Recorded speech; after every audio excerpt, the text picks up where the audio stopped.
welcome to Globewise Entertainment, your ultimate gateway to the untold stories, hidden gems, and scandalous secrets of cinema history. Today, we're diving into the daring world of 1970s British exploitation films, the cheeky, shocking, and sometimes outrageous movies that rattled censors and left audiences gasping. From controversial thrillers to saucy comedies, these films pushed boundaries in ways you won't believe. If you haven't already, hit that subscribe button so you never miss a deep dive into movie history. And when we're done, let us know in the comments, which of these scandalous British classics shocked you the most? 1. A Clockwork Orange, 1971. When A Clockwork Orange hit UK cinemas in 1971, it wasn't just a movie, it was a cultural earthquake. Directed by the legendary Stanley Kubrick and based on Anthony Burgess's novel, the film threw audiences into a dystopian Britain overrun by youth gangs, random violence, and moral decay. At the heart of it all was Malcolm McDowell's unforgettable performance as Alex Delarge, a charismatic but sociopathic teenager obsessed with Beethoven, milk laced with drugs, and acts of ultraviolence. From the very first frame, Kubrick assaulted viewers with surreal visuals, hypnotic classical music, and scenes that blended stylized beauty with shocking brutality. The story followed Alex's journey from gang leader to unwilling participant in a government brainwashing experiment, a biting satire on free will, state control, and society's own moral failings. But the film's power didn't just come from its artistry, it came from how dangerously real it felt. The UK press quickly linked several violent crimes to the movie, sparking public outrage and heated debates in Parliament. Critics accused it of glamorizing violence. Supporters argued it was holding up a dark mirror to society. Then came the ultimate twist. In 1973, Stanley Kubrick himself requested Warner Bros. Withdraw the film from UK circulation after alleged death threats against his family. For nearly 3 decades, A Clockwork Orange could not be legally screened in Britain, making it one of the most infamous self-bans in film history. When it finally returned to UK cinemas in 2000, audiences found it just as provocative, disturbing, and visually stunning as it had been in 1971. Today, it's regarded as both a masterpiece of British cinema and a timeless warning about the thin line between control and chaos. 2. Straw Dogs, 1971. The film that made Britain gasp. When Straw Dogs premiered in 1971, Britain had never seen anything quite like it. Directed by the notorious maverick Sam Peckinpah, known for his gritty violence in The Wild Bunch, this wasn't just another thriller, it was a nerve-shattering psychological war set against the quiet backdrop of the English countryside. The story follows David Sumner, played by Dustin Hoffman, an American mathematician who moves with his wife Amy, Susan George, to her small rural hometown in Cornwall. What begins as an escape from the chaos of urban life quickly turns into something far more sinister. The local men, suspicious, resentful, and quietly menacing, begin to test David's patience and masculinity. The tension simmers slowly, like a kettle about to boil over.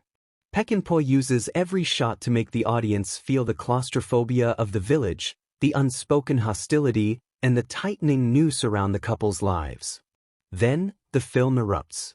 It was one particular sequence that pushed censors into a frenzy, a home invasion and sexual assault scene that was shot in a way critics debated for decades. Was it meant to shock? Was it meant to blur the lines between consent and coercion? Peckinpah refused to give easy answers, leaving the audience disturbed and unsettled.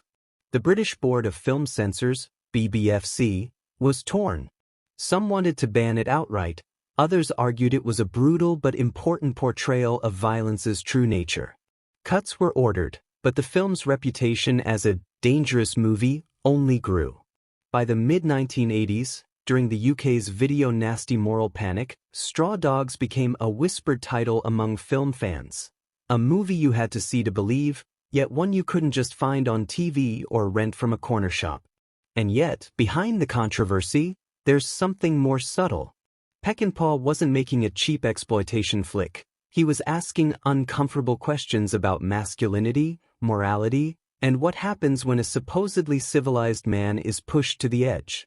When David finally fights back in the film's blood-soaked finale, it's not a victory, it's a disturbing transformation. Today, Straw Dogs stands as one of the most talked-about films of the 1970s, not just for its shocking moments, but for the way it shattered the polite boundaries of British cinema.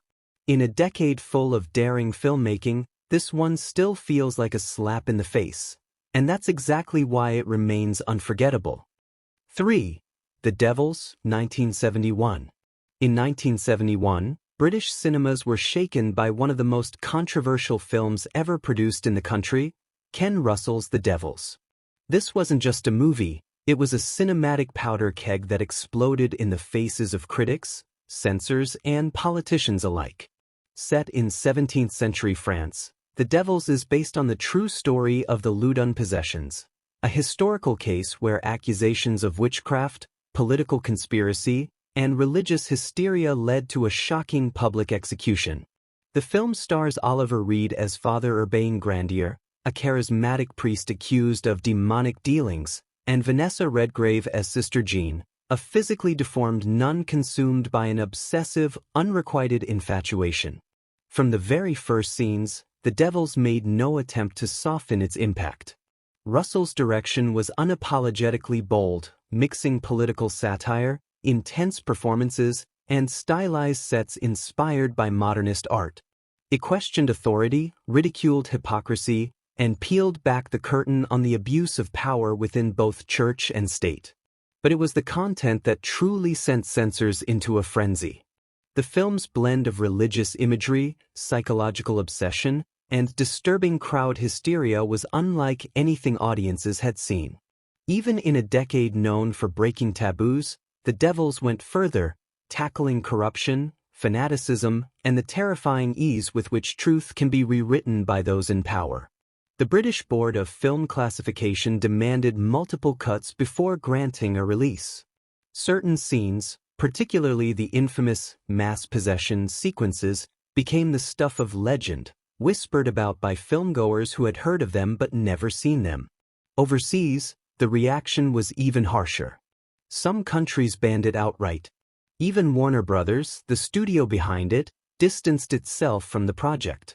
Over the decades, the full uncut version was suppressed, making it one of the most sought-after lost films in cinema history. Film historians have fought for years to restore it, arguing that it's not just a controversial exploitation piece, it's a politically charged masterpiece. Today, The Devils is remembered not simply for its shock value, but for the way it used provocation to hold a mirror to society. It stands as a reminder that sometimes the films we're told we shouldn't see are the ones that force us to confront the most uncomfortable truths. 4. Frenzy, 1972. Hitchcock's last and most disturbing masterpiece. By the early 1970s, legendary director Alfred Hitchcock was no stranger to pushing boundaries, but with Frenzy, his penultimate film and the only one shot entirely in England after The Man Who Knew Too Much, 1956, he went further than ever before. Set against the bustling yet grim backdrop of Covent Garden's fruit and vegetable market, Frenzy tells the story of a charming yet predatory killer who strangles women with a necktie and the innocent man framed for his crimes. This wasn't just another Hitchcock thriller. It was raw, unflinching, and shockingly explicit for its time. Audiences expecting the sly, suggestive suspense of Psycho were instead confronted with prolonged scenes of sexual assault and strangulation, shot in a disturbingly intimate, almost clinical way. Hitchcock's decision to linger on the violence, rather than cut away, was unprecedented in his career and rattled both viewers and censors. British Board of Film Censors, BBFC, officials initially balked at the level of graphic detail, particularly in a harrowing scene where the camera silently drifts away from a murder in progress, leaving the audience to imagine the horror, only to later return to reveal the victim's lifeless body. In an era when most British thrillers relied on implication, Frenzy's directness felt almost transgressive. Adding to the controversy was its use of black comedy, moments of dry, quintessentially British humor that clashed with the film's grim violence. Critics debated whether Hitchcock had gone too far, with some accusing him of indulging in cruelty for shock value. Yet, despite the outrage, Frenzy became a commercial success and is now considered one of Hitchcock's most underrated works, a bridge between the suggestive thrillers of old Hollywood and the more explicit cinema of the modern era. For many viewers in the 70s, Frenzy was more than just entertainment. It was a wake-up call that cinema's moral limits were shifting. And while the BBFC allowed it to pass with minimal cuts, its mix of sexual violence, psychological intensity, and morbid humor ensured it remained burned into the memories and nightmares of everyone who saw it. 5. House of Whipcord, 1974. The sadistic prison of moral justice. In the mid-1970s, British exploitation cinema had a knack for turning social anxieties into twisted morality tales, and House of Whipcord is one of its most notorious examples. Directed by Pete Walker, a filmmaker infamous for blending social critique with disturbing imagery, the film took the old-fashioned women in prison trope and gave it a uniquely British and deeply unsettling twist. The story follows Anne-Marie, a young French model who arrives in England to meet her new boyfriend, Mark.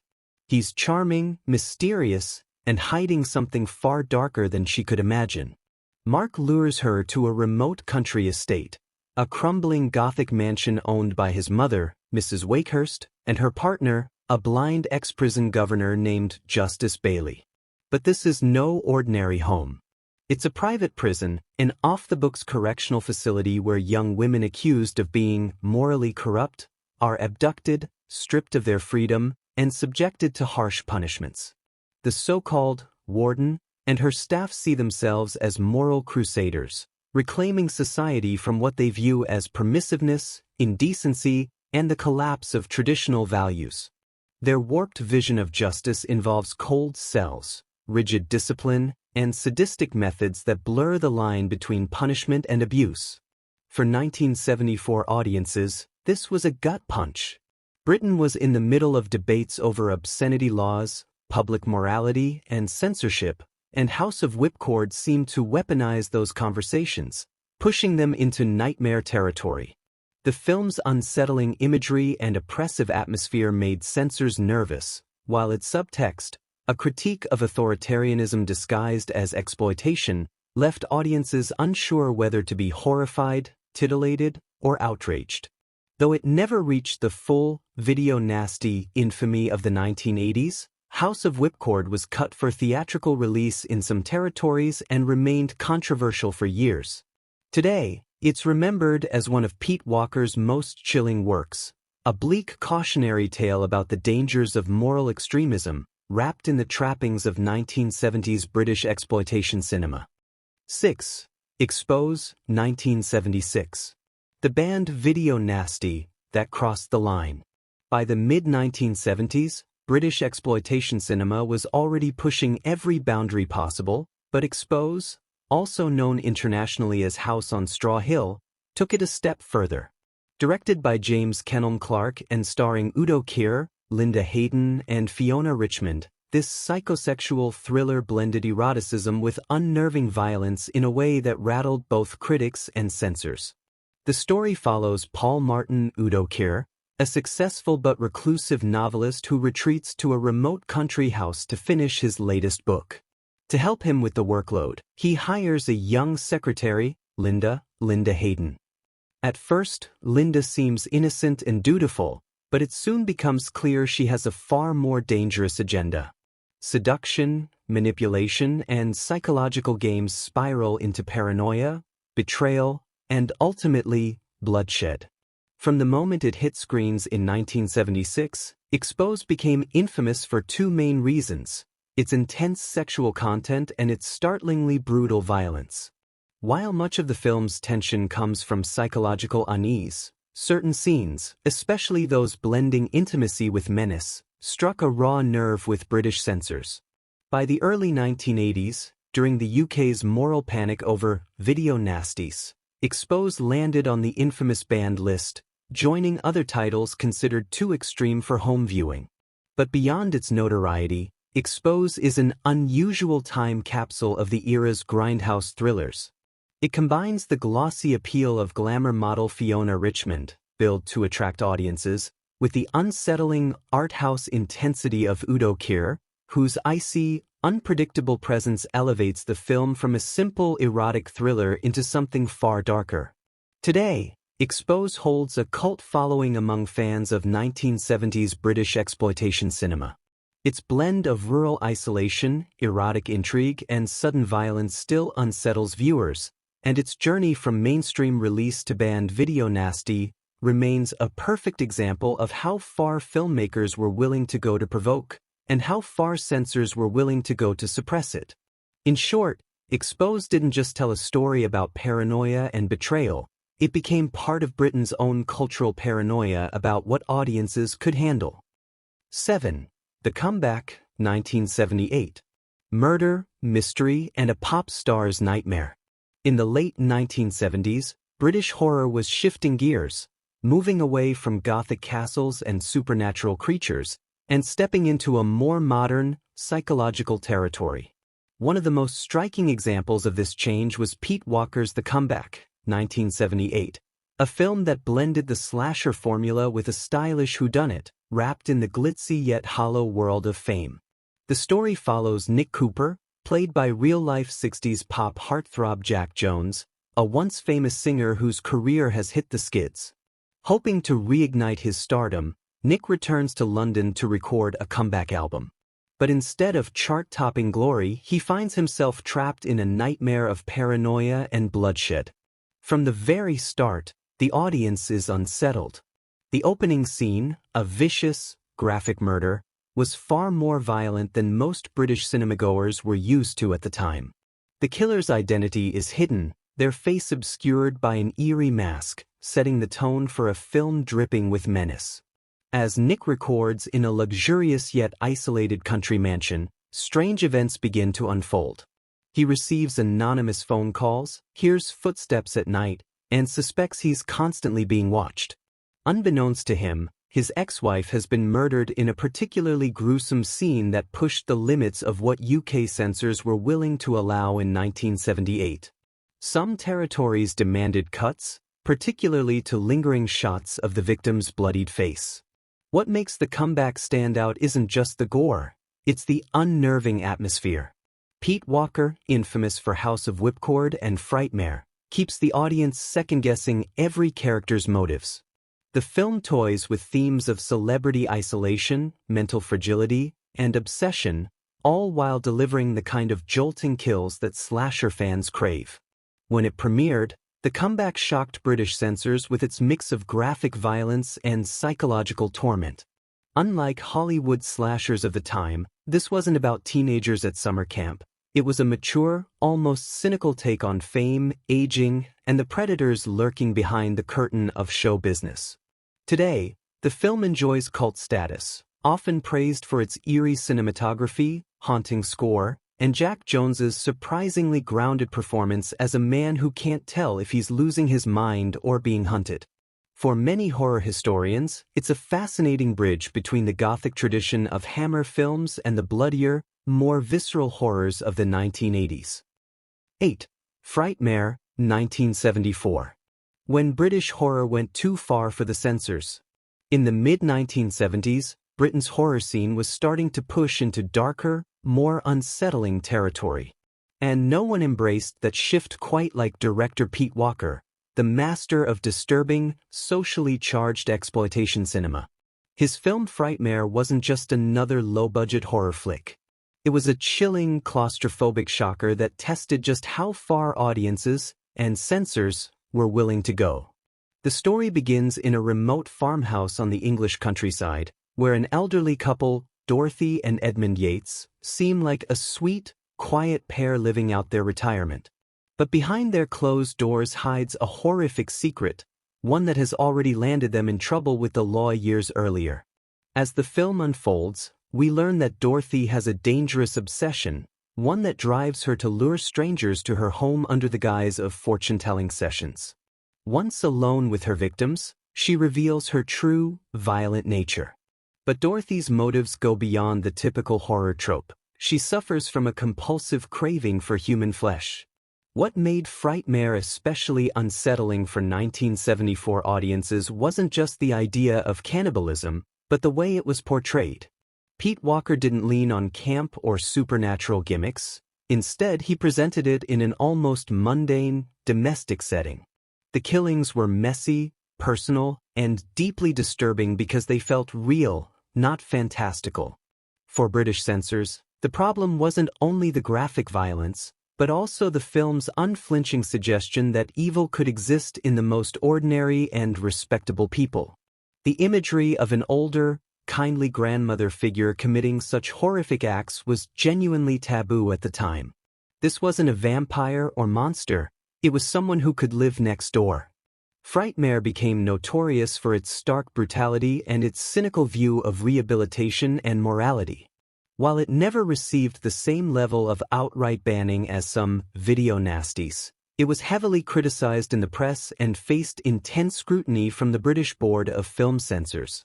Many theaters hesitated to screen it uncut, and in some regions, it was shown with toned-down scenes. Decades later, the film has earned cult status for horror fans, both as a terrifying psychological thriller and as a bold commentary on the failures of the justice system. It's a perfect example of how 1970s British exploitation cinema could blend social critique with pure, stomach-turning fear, and why Frightmare still shocks first-time viewers to this day. Prey, 1977. The erotic alien thriller Britain didn't see coming.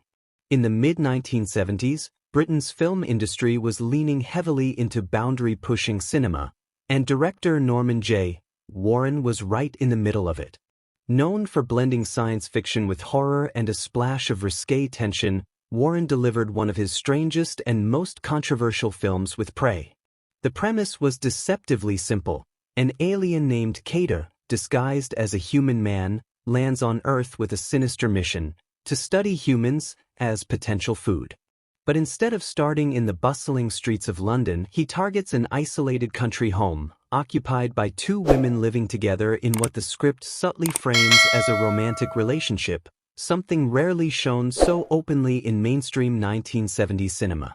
Cater ingratiates himself into their lives, but tensions mount quickly. There's suspicion, jealousy, and a growing sense that this mysterious stranger is far more dangerous than he appears. The film unfolds like a slow-burn psychological chess match, until it escalates into a shocking, violent climax. What made Prey so controversial for censors wasn't just its violence. It was the frank portrayal of same-sex intimacy paired with science fiction horror, a combination that was practically unheard of in Britain at the time. Critics didn't know what to make of it, audiences were divided, and moral watchdogs accused it of being gratuitous and perverse. Today, Prey is considered a cult gem of British exploitation cinema, a strange, atmospheric snapshot of an era when filmmakers weren't afraid to mix taboo topics with genre thrills. It's part alien invasion story, part domestic drama, and part exploitation shocker, and that cocktail of elements is exactly why it rattled the UK's censors in 1977. 10. Keep It Up Downstairs, 1976. The risque British farce that tipped its hat to censorship. In the mid-1970s, Britain's film industry had a curious habit. If it could combine bawdy humor, cheeky innuendo, and a dash of scandal, it would, and audiences would line up to see it. Keep It Up Downstairs is a perfect snapshot of that era. Directed by Robert Young, the film was a playful parody of the popular British TV drama Upstairs, Downstairs, which chronicled the lives of aristocrats and their servants. But where the TV show leaned on drama and historical accuracy, this 1976 send-up gleefully swapped subtlety for saucy comedy. The result was a scandalously silly romp through the halls of a crumbling English manor, where both the upstairs, elite, and the downstairs, staff seemed far more interested in bedroom adventures than maintaining polite society. The plot follows the eccentric servants of the once grand Cockshut Hall, led by a bumbling butler, played by Jack Wilde, known from Oliver.